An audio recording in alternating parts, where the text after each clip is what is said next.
மெய்ப்பனின் குரல் வழங்கும் திருமறை தீபங்கள்.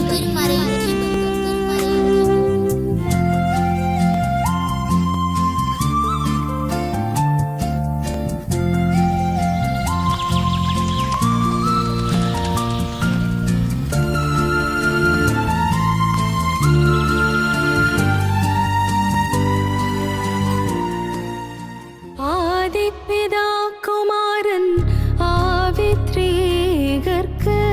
அனவரதமும் ஸ்தோத்திரம்.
தரிக்கிட்ட தக்க தீம் தரிக்கிட்ட தக்க தக்க தரிக்கிட்ட தக்க தோம். நின்னி சா சா ச நி ச க சா சா ச நி ச நி ப நி ப ம ப ம க ம ச க ம ப நி. தகத தீம் தரிக்கிட்ட தக்க தகத தீம் தரிக்கிட்ட தக்க தகத தீம் தரிக்கிட்ட தக்க தோம் தரிக்கிட்ட தக்க தக்க தின தாம். ச நி ப ம க ம ப நி ச நி ப நி சா. தக்க தரிக்கிட்ட தக்க தக்க தரிக்கிட்ட தக்க தரிக்கிட்ட தாம். நி ச க ம க ச நி ப க ம ப நி சா. தங்க தரிக்கிட்ட தக்க தோம் தரிக்கிட்ட தீம் கிட்ட தரிக்கிட்ட தாம். ச ச ச ச ப ப ப ப க க க க நி நி நி நி ப ப ப ப ச ச ச ச நி ப ம க ம ப நி சா. கிட்ட தக்க தின தோம் கிட்ட தோம் கிட்ட தோம் கிட்ட தக்க தின தோம் கிட்ட தோம் கிட்ட தோம் கிட்ட தக்க தின தோம் கிட்ட தோம் கிட்ட தின தரிக்கிட்ட தோம். ச க ம க ம க ச நி ப ம ச நி ப ம க நி ப ம க ச ப ம க ச நி. தத்தோம் தத்தை கிட்ட தோம் தித்தோம் தத்தை கிட்ட தோம் தத்தை கிட்ட தோம் தத்தை கிட்ட தோம். ச ச க ம ப நி சா ச க ம ப நி சா ச க ம ப நி சா ச நி ப ம க. தக்க தக்கிட்ட தாம் தக்க தக்கிட்ட தாம் தக்க தக்கிட்ட தக்கிட்ட தக்க தக்கிட்ட தாம். ச க ம ப நி சா ச க ம ப நி சா ச க ம ப நி சா ச நி ப ம க. ஆதிப்பிதா குமாரன் ஆவித்ரேகர்க்கு அனவரதமும் ஸ்தோத்திரம். திரேகர்க்கு அனவரதமும் ஸ்தோத்திரம். ஆதிப்பிதா குமாரன் ஆவித்ரேகர்க்கு அனவரதமும் ஸ்தோத்திரம்.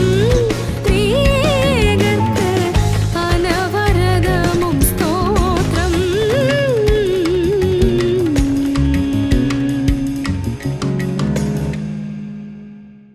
நம்முடைய பிதாவாகிய கடவுளிடமிருந்தும் ஆண்டவராக இயேசு கிறிஸ்துவிடமிருந்தும் நமக்கு கிருபையும் சமாதானமும் உண்டாயிருப்பதாக. ஆமேன். கண்களை மூடி இறையருள் வேண்டுவோம். எங்கள் கண்மலையும் மீட்பெருமாகிய கர்த்தாவே, என் வாயின் வார்த்தைகளும் எங்கள் அனைவரின் இருதயத்தின் தியானமும் உம்முடைய சமூகத்தில் பிரதியாயிருப்பதாக சுவாமி. ஆமேன். திருத்துவ திருநாள் என்று அழைக்கப்படுகின்ற இந்த நாள் திருத்துவ பண்டிகை என்றும் சொல்லப்படுகின்ற இந்த நாளிலே நாம் வாசித்து சிந்திக்கும்படியாக குறிக்கப்பட்டிருக்கின்ற நற்செய்தி பகுதி, அது தூய யோவான் எழுதின நற்செய்தி நூல் 3ஆம் அதிகாரம் வசனங்கள் 1 துவங்கி 15 முடிய வாசிக்க கேட்போம். தூய யோவான் எழுதின நற்செய்தி நூல் 3ஆம் அதிகாரம் முதல் 15 வசனங்களை வாசிக்க கவனமாக கேட்போம். யூதருக்குள்ளே அதிகாரியான நிக்கோதேமு என்னப்பட்ட பரிசேயன் ஒருவன் இருந்தான். அவன் ராக்காலத்திலே இயேசுவினிடத்தில் வந்து, ரபி, நீர் தேவனிடத்திலிருந்து வந்த போதகர் என்று அறிந்திருக்கிறோம். ஏனெனில் ஒருவனும் தன்னுடனே தேவன் இராவிட்டால் நீர் செய்கிற இப்படிப்பட்ட அற்புதங்களை செய்ய மாட்டான் என்றான். இயேசு அவனுக்கு பிரதியுத்தரமாக, ஒருவன் மறுபடியும் பிறவாவிட்டால் தேவனுடைய ராஜ்யத்தை காண மாட்டான் என்று மெய்யாகவே மெய்யாகவே உனக்கு சொல்லுகிறேன் என்றான். அதற்கு நிக்கோதேமு, ஒரு மனுஷன் முதிர் வயதாயிருக்கையில் எப்படி பிறப்பான்? அவன் தன் தாயின் கர்ப்பத்தில் 2ஆம் தரம் பிரவேசித்து பிறக்க கூடுமோ என்றான். இயேசு பிரதியுத்தரமாக, ஒருவன் ஜலத்தினாலும் ஆவியினாலும் பிறவாவிட்டால் தேவனுடைய ராஜ்யத்தில் பிரவேசிக்க மாட்டான் என்று மெய்யாகவே மெய்யாகவே உனக்கு சொல்லுகிறேன். மாம்சத்தினால் பிறப்பது மாம்சமாயிருக்கும், ஆவியினால் பிறப்பது ஆவியாயிருக்கும். நீங்கள் மறுபடியும் பிறக்க வேண்டும் என்று நான் உனக்கு சொன்னதை குறித்து அதிசயப்பட வேண்டாம். காற்றானது தனக்கு இஷ்டமான இடத்திலே வீசுகிறது, அதன் சத்தத்தை கேட்கிறாய், ஆகிலும் அது இன்ன இடத்திலிருந்து வருகிறதென்றும் இன்ன இடத்துக்கு போகிறதென்றும் உனக்கு தெரியாது. ஆவியினால் பிறந்தவனெவனோ அவனும் அப்படியே இருக்கிறான் என்றார். அதற்கு நிக்கோதேமு, இவைகள் எப்படி ஆகும் என்றான். இயேசு அவனை நோக்கி, நீ இஸ்ரவேலில் போதகனாயிருந்தும் இவைகளை அறியாமல் இருக்கிறாயா? மெய்யாகவே மெய்யாகவே நான் உனக்கு சொல்லுகிறேன், நாங்கள் அறிந்திருக்கிறதை சொல்லி நாங்கள் கண்டதை குறித்து சாட்சி கொடுக்கிறோம், நீங்களோ எங்கள் சாட்சியை ஏற்றுக்கொள்ளுகிறதில்லை. பூமிக்கடுத்த காரியங்களை நான் உங்களுக்கு சொல்லியும் நீங்கள் விசுவாசிக்கவில்லையே. பரம காரியங்களை உங்களுக்கு சொல்வேவனானால் எப்படி விசுவாசிப்பீர்கள்? பரலோகத்தில் இருந்து இறங்கினவரும் பரலோகத்தில் இருக்கிறவருமான மனுஷகுமாரனே அல்லாமல் பரலோகத்துக்கு ஏறினவன் ஒருவனும் இல்லை.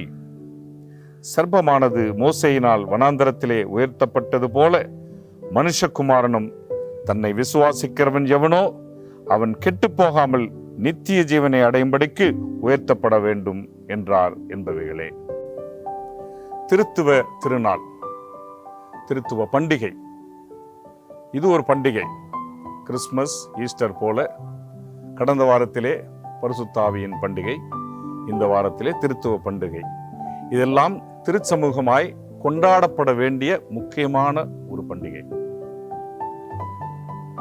திரியேக கடவுள், ஒரே கடவுள் உண்டு என்று நாம் விசுவாசிக்கின்றோம். இந்த திருத்துவத்தை ஆதி திருச்சபையிலிருந்து நாம் அப்படியாய் அதை புரிந்து கொண்டு ஆண்டவரை நாம் துதிப்பதற்கு, ஸ்தோத்திரிப்பதற்கு, அதை அக்னாலஜ் பண்றதுக்கான ஒரு நாள். திருத்துவம் புரிஞ்சுக்க விரும்பினா புரிஞ்சுக்க முடியும். புரியவில்லை என்று கேள்வி கேட்டால் புரியவே புரியாது. நிறைய பேர் இதை எப்படியாவது புரிந்து கொள்ள வைக்க வேண்டும் என்று சொல்வார்கள். ஐஸ் கட்டி சொல்லுவாங்க, இது ஐஸ் கட்டியா இருக்குது, இது மெல்ட் ஆனா தண்ணீர் ஆயிடும், அந்த தண்ணீர் வெயிலில் வச்சா எவாபரேட் ஆகி ஆவி ஆயிடும், ஆனா ஐஸ் கட்டி ஒண்ணுதான் அப்படின்னு சொல்லுவாங்க. புரியுதா? இதெல்லாம் புரியலாம்.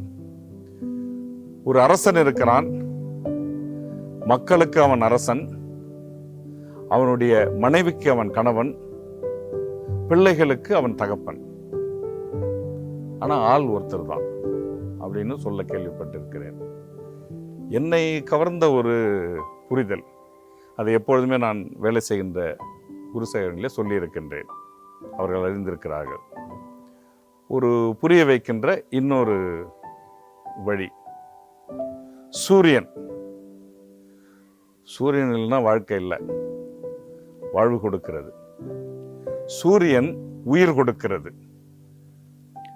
சூரியன் ஒளி கொடுக்கிறது, பார்க்க முடிகிறது. இப்ப இந்த சூரிய வெளிச்சத்தை தான் நான் பேசுறேன், எல்லாராலும் பார்க்க முடிகிறது. இங்க பேசிக்கொண்டு இருக்கும் போதே வெப்பம் அப்பப்போ வேர்க்குது, தொடச்சுக்கிறேன். அது வெப்பத்தை கொடுக்கிறது, உஷ்ணத்தை கொடுக்கிறது, அதை உணர முடிகிறது. சூரியன் ஒளி கொடுக்கிறது, இருளை நீக்கி பார்க்க முடிகிறது. சூரியன் மூலமாய் வெப்பத்தை உணர்கின்றோம். அதே போலதான் உயிர் கொடுத்த சிருஷ்டிகர்த்தர் தந்தையாகிய கடவுள் உலகத்தை படைத்து உயிர் கொடுத்தார், உயிர் கொடுத்து கொண்டிருக்கின்றார். உயிர் கொடுக்கின்ற, வாழ்வு கொடுக்கின்ற தந்தையாகிய கடவுள் நாம் பார்க்கும்படியாய் உலகத்திற்கு ஒளியாய் வெளிச்சத்தை கொண்டு வந்த இறைமகன் இயேசு கிறிஸ்து, குமாரன், மைந்தன், இந்த உலகத்தார் பார்க்க முடிந்தது. He became flesh. God became flesh. அவர் விட்டு சென்ற, நான் போவது உங்களுக்கு நலமாயிருக்கும், அப்படி என்றால் வேறு ஒரு தேற்றரவாளனை அனுப்புவேன் என்று நாம் உணரக்கூடிய, ஆற்றல் பெறக்கூடிய, so that we may be empowered, தூய ஆவியானவர். சூரியன் ஒன்றுதான், கடவுள் ஒன்றுதான். ஆனால் சில சமயங்களிலே பழைய ஏற்பாட்டிலே சிருஷ்டிப்பின் காலங்களிலே தந்தையாகிய கடவுள் பெரியதாய் வெளிப்படுகிறார்.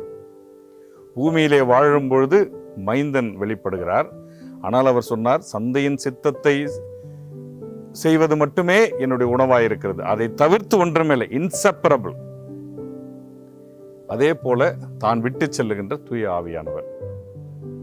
இந்த புரிதல் எனக்கு புரிந்ததனால் இதை நான் சொல்லி ஆரம்பிக்க விரும்புகின்றேன்.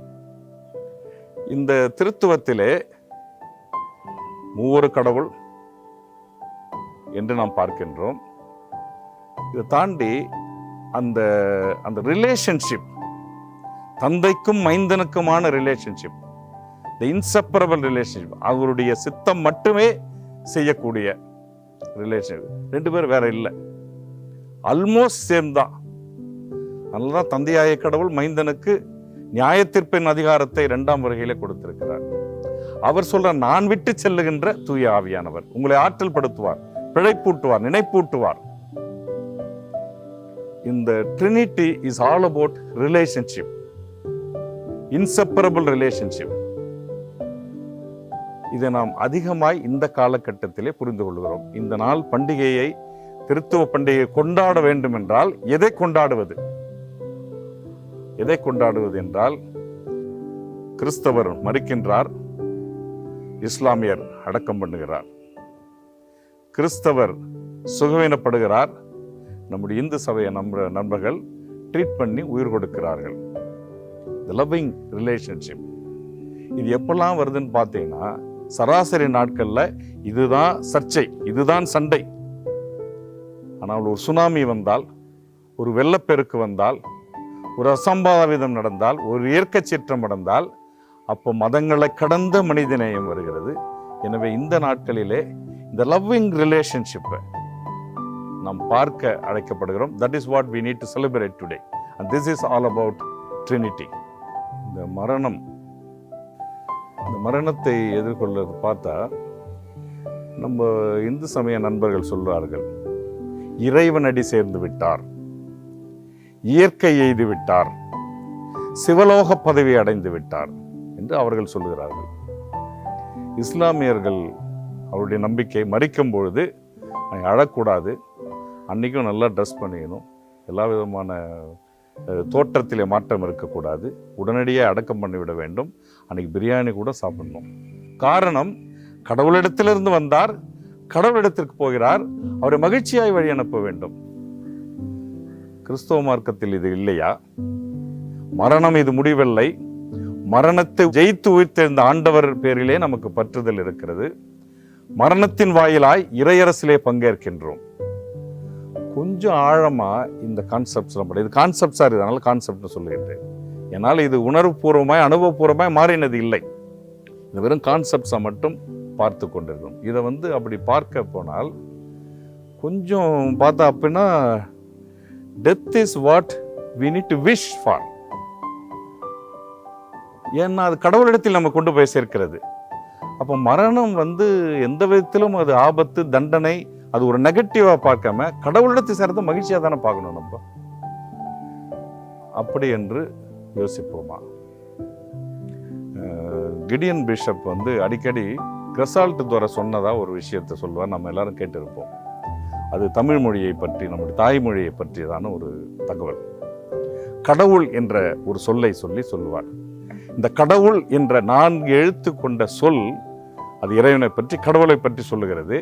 அந்த 4 எழுத்து உள்ள சொல்லுக்குள்ளாகவே அந்த கடவுள் வெளிப்படுகிறார். கடவுள் என்ற சொல்லுக்கு கடந்தும் உள்ளும், both transcendent and imminent at the same time. இதுக்கு மேல ஒரு விளக்கம் கடவுளுக்கு கொடுக்க முடியாது. அதுதான் இந்த தாய்மொழி, நம்முடைய தமிழ் மொழியுடைய பெரிய சிறப்பு. அந்த மாதிரி இன்னொரு வார்த்தை எனக்கு எதிர்கொண்டது இந்த காலகட்டத்திலே. நம்ம உலகத்துல நிறைய நிஜங்கள் இல்லை, சில நிஜங்கள் இருக்கிறது.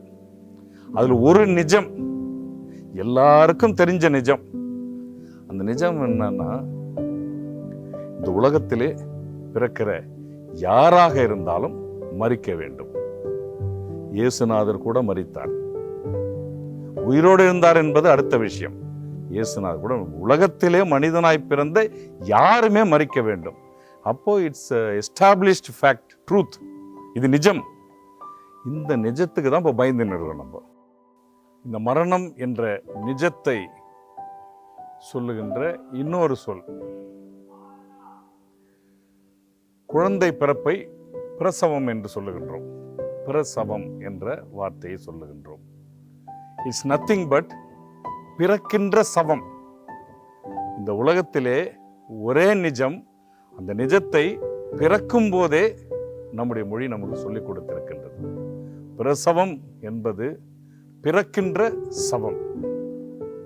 மருத்துவமும் விஞ்ஞானமும் எல்லாம் தோல்வியிட்டிருக்கிற சூழ்நிலையில்தான் மார்க்கம் வரும், கடவுள் வருவார். ஒரு புதிய அர்த்தத்தை கொடுப்பதற்காக வருவார்.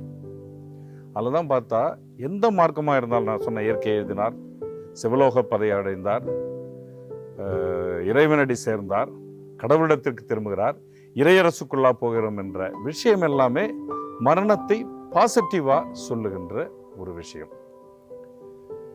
இந்த நாம் வாசிக்க கேட்ட இந்த பகுதியிலே ஒரு யூத மார்க்கத்தின் தலைவன், ஒரு அறிவுஜீவி வருகிறார்.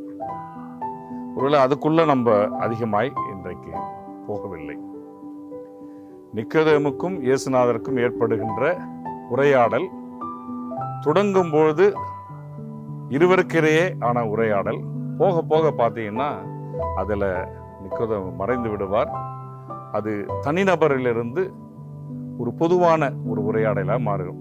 இதுல பார்த்தா அது நிக்கோதேமு ஒரு யூத மார்க்கத்தின் பிரதிநிதியாய், இயேசுநாதர் கிறிஸ்தவத்தின் பிரதிநிதியாய், யூத மார்க்கத்துக்கும் கிறிஸ்தவத்திற்குமான ஒரு உரையாடலாய் மாறி இருக்கிறதை நாம் கவனிப்போம். அது மட்டும் இல்லை, இந்த யூத மார்க்கம் அதில் இந்த யோவானை வைத்து நாம் பார்க்கும்போது இரவு பகல் இருள் ஒளி என்று சொல்லுகிறதா, ராத்திரியில் வந்தார் நிக்கோதேமு அப்படின்னா யூத மார்க்கம் இன்னும் இருளுக்குள்ளேயே இருக்கிறது என்றும், அந்த இருளின் பின்னணியாய் நிக்கோதேமு வருகிறார் என்பதும், ஒளியாகிய கிறிஸ்துவை அடையும் பொழுதுதான் யூத மார்க்கம் தான் அடைய வேண்டிய இலக்கை அடைய முடியும் என்பதை சொல்லுகின்ற ஒரு தகவல். அது மீண்டும் பிறக்கிற வழியாய் மறுபடியும் பிறக்கின்ற வழியிலே மட்டும்தான் இது முழுமையடைய முடியும். த ரீபர்த் என்று சொல்லப்படுகிறது. இது ஒரு விஷயம். மூன்றாவது விஷயம், எப்படி பழைய ஏற்பாட்டிலே விடுதலை பயணத்திலே ஒரு விஷப்பாம்பு கடியிலிருந்து தப்பிக்க வேண்டும் என்றால் உயர்த்தப்பட்ட அந்த வெண்கல சிலையை பார்க்கும்பொழுது வாழ்வு பெற்றார்களோ, நீங்கள் வாழ்வடைய வேண்டும் என்றால் சிலுவையிலே உயர்த்தப்பட்ட ஆண்டவராக இயேசு கிறிஸ்துவை பார்த்து வாழ்வடைய வேண்டும் என்ற செய்தி. இந்த 3 செய்தி தான் வருகிறது.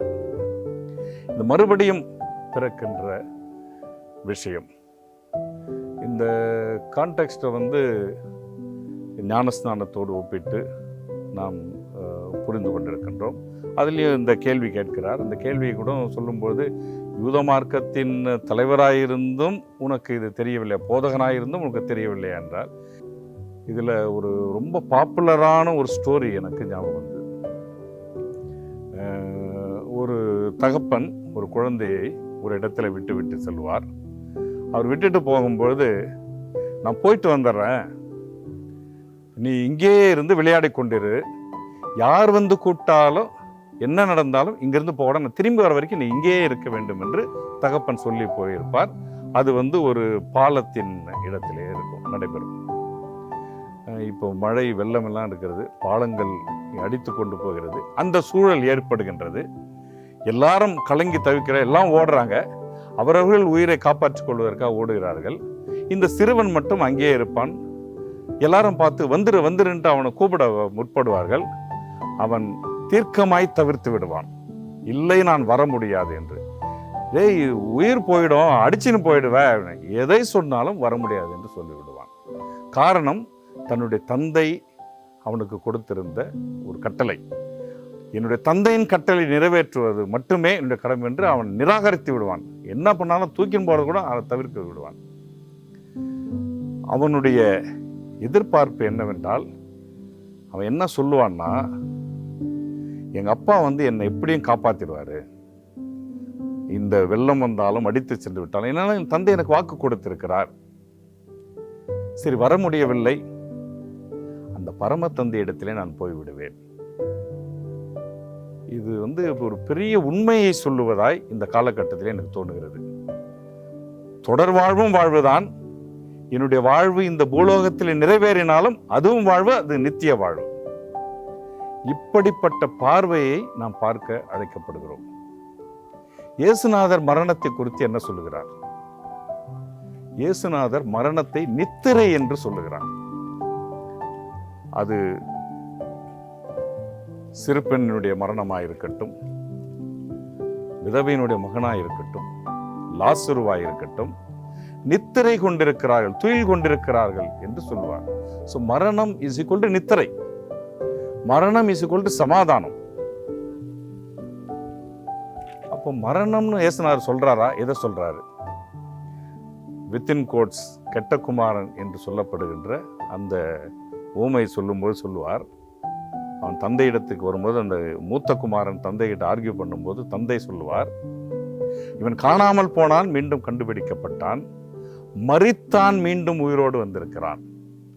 Actually he was not dead, he was all alive and he has come back alive. ஆனால் இந்த தந்தை சொல்வார், மரித்தார், மீண்டும் உயிரோடு வந்திருக்கிறார் என்று சொல்வார். அப்போ மரணம் என்றால் என்ன? தந்தையை பிரிந்திருப்பது, கடவுளை பிரிந்திருப்பது, கடவுளுக்கு தூரமாயிருப்பது. கடவுளுக்கு தூரமாயிருப்பது தான் மரணம். உண்மையாய் நாம் நினைத்து கொண்டிருக்கிற மரணம் நித்திரை தான். அது நித்திரை கொள்வது, துயில் கொள்வது. ஏனென்றால் எழுந்திருக்கும் பொழுது ஆண்டவருடைய மடியிலே எழுந்திருக்கின்றோம். இதை பார்த்தா நம்ம எப்பயோ செத்துட்டோங்க, எப்பயோ நம்ம மரித்து விட்டோம். ஒன்று தமாஷாக சொல்லுவார்கள், மோட்சத்துக்கு ஒரு நபர் போனாராம். பேதுரு அங்கிருந்து அவர்கிட்ட ஒரு இன்டர்வியூ பண்றார். பேதுரு கேட்பார், நீ உலகத்தில் நீ நேசித்த ஒரு 10 பேரை சொல்லு அப்படின்னு சொல்லுவார். 10 பேரா? இல்லைங்க, சாரி, எனக்கு எதுவும் நினைவுக்கு வரல. சரி, ஒரு 5 பேரை சொல்லு. யோசிக்கிறான், ஒன்றும் நினைவுக்கு வரல. சரி, ஒரு 2 பேர், ஒருத்தர் 2 பேராவது சொல்லு. இல்லைங்க. ஏன் அவன் குடும்பத்தை கூடமா நீ நேசிக்கல? நாம் நேசிக்கிறதாய் சொல்லுவோம், ஆனால் அது நிஜம்தான். குடும்பத்தை கூட உண்மையாய் நேசிக்காத ஒரு வாழ்க்கை. அப்போ பேதுரு சொல்லுவார், அப்படின்னா நீ எப்பயோ செத்துட்டிய, நீ இப்பதான் வரியா அப்படின்னு கேட்பார். நாம் இந்த உலகத்தாராய் எப்போவோ மரித்து விட்டோம். எப்பொழுதெல்லாம் மரங்களை வெட்டினோமோ அப்பொழுதெல்லாம் மரித்து விட்டோம். எப்பொழுதெல்லாம் ஆண்டவருக்கு விரோதமாய் என்னென்ன செய்து கொண்டிருந்தோமோ அப்பொழுதெல்லாம் மரித்து விட்டோம். இந்த உலகம் செத்து விட்டது, ஏற்கனவே சுடுகாடாய் மாறிவிட்டது. வாழ்ந்து கொண்டிருக்கிறோம் என்பது உண்மைதான், ஆனால் வாழ்ந்து கொண்டுதான் இருக்கிறோமா என்று ஒரு கவிஞர் கேட்பார். வாழ்ந்து கொண்டிருக்கிறேன் என்று நினைத்து கொண்டிருக்கின்ற நான் உண்மையிலேயே வாழ்கிறேனா, ஆனால் மரித்தவனாயிருக்கின்றேனா? இந்த ஞாயிற்றுக்கிழமை இந்த நிக்கோதேமுடைய சந்திப்பு, இயேசுவானுடைய சந்திப்பு, அது சொல்லிக் கொடுக்கின்ற மறுபிறப்பு. அந்த சிலுவையிலே உயர்த்தப்பட்ட ஆண்டவராய் இயேசு கிறிஸ்துவை, அந்த காட்சியை மட்டும் நீர் பார்த்தால், அந்த காட்சி உன் மனக்கண் முன்னால் வந்தால், அந்த காட்சியிலே உன்னுடைய பாவங்களுக்காய் தொங்கிக் கொண்டிருக்கின்ற, உன்னுடைய பாவங்களுக்காய், உன்னுடைய மீறுதலுக்காய் சிலுவையிலே அறையப்பட்டு ரத்தம் சிந்தி கொண்டிருக்கின்ற அந்த ஆண்டவராக இயேசு கிறிஸ்துவை நீ பார்ப்பதினால் உயிர் பெறுவாய், வாழ்வு பெறுவாய். நாம் தொடர்ந்து வாழ வேண்டும் என்றாலும் சரி, இறையரசுக்கு போக வேண்டும் என்றாலும் சரி, before Christ and after Christ என்று சொல்லப்படுவது போல அந்த காலகட்டத்துக்கு என்னை வைத்து, என்னை சீர்தூக்கி பார்த்து, என்னுடைய திருச்சபையின் வாழ்க்கையை சீர்தூக்கி பார்த்து, என்னுடைய சமுதாய வாழ்க்கையை சீர்தூக்கி பார்த்து நான் தொடர்ந்து வாழ அழைக்கப்படுகின்றேன். வாழ அழைக்கப்படுகிறேன் என்று சொல்லும் பொழுது, உயர்தல் என்று சொல்லும் பொழுது, இயேசுநாதர் ஒருமுறை உயர்த்தப்பட்டார், அது சிலுவை மரணம். உயர்தல் என்பது அடுத்தவருக்கான நாம் மரிப்பது, அந்த மரணம் அடுத்தவருக்கான வாழ்வு, வாழ்வு என்பது அடுத்தவருக்கானது. இது இந்த திருமறை பாடம், இந்த இறையரசின் பாடம் ஆண்டவராகிய இயேசு கிறிஸ்துவின் மூலமாய் நமக்கு கொடுக்கப்படுகிறது. வாழ்ந்து கொண்டிருக்கிறேன், வாழத் துடிக்கிறேன் என்று நினைத்து கொண்டிருக்கிறேன். மரித்தவனாயிருக்கிறேனா, வாழ்ந்து கொண்டிருக்கின்றன? ஆண்டவர் தாமே இந்த வார்த்தைகளை ஆசீர்வதிப்பாராக. கண்களை மூடி இறையர்கள் வேண்டுவோம். எங்களை நேசிக்கிற எங்கள் அன்பின் நல்ல ஆண்டவர், எங்களுக்கு துதிக்கிறோம், ஸ்தோத்திரிக்கின்றோம். திரியேக கடவுளாகி உம்மை ஸ்தோத்திரிக்கின்றோம். நீர் எங்களை படைத்து ஒளி கொடுத்து காத்து பராமரித்து வருகிற தயவுக்காய் நன்றி செலுத்துகின்றோம்.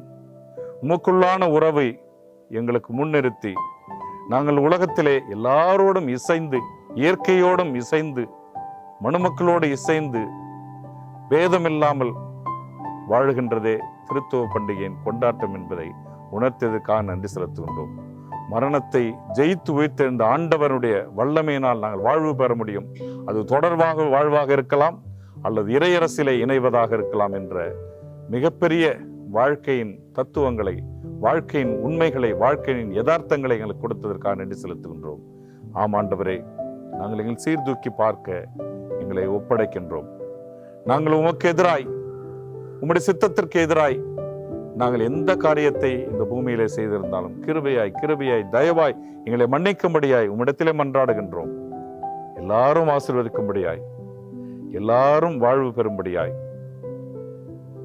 நாங்கள் உணர்கின்ற அடிப்படையிலே எங்களுடைய தகுதியின் நிமித்தம் இல்லை சுவாமி, உம்முடைய கிருபையினால் மன்னிக்கிற ஆண்டவர் எங்களை மன்னித்து மீண்டுமாய் ஏற்றுக்கொண்டு நாங்கள் வாழ்வு பெற நீர் கிருபை செய்யும்.